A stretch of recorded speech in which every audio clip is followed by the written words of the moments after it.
Saranda po nis fuqishëm sezonin turistik, duke u konfirmuar si një nga destinacionet që pret më herët turist me kroqera nga vende të ndryshme të botës. Vetëm në pak ditë, kjo është hera e tretë që një kroqer ankorohet në portin e qytetit, një tregues i qartë i rritjes së interesit për Rivierën shqiptare. Këtë herë në brigjet e Sarandës ka mbritur kroqera Safir Princess, një prej anijeve turistike më të mëdha që operon në rajon, me gjatësi rreth 300 metra dhe 2640 pasagjerë në bord. Sipas të dhënave paraprake, aktualisht rreth 1965 turistë janë disbarkuar dhe kanë nisur vizitat në qytet dhe zonat përreth, ndërsa pritshmëria është që numri i tyre të arrijë në rreth 2400 gjatë qëndrimit në port.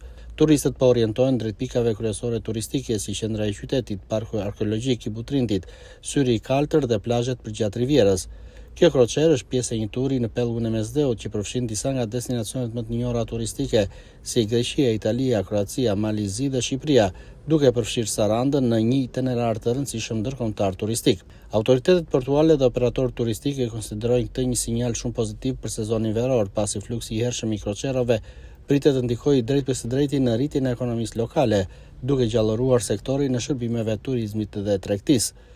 Mbritja e një tjetër kroqere në këtë periudhë të hershme të vitit konfirmon se Saranda po forcon gjithmonë edhe më shumë pozicionin e saj si nga portat kryesore të turizmit detar në Shqipëri, duke tërhequr çdo vit edhe më shumë vizitor nga e gjithë bota.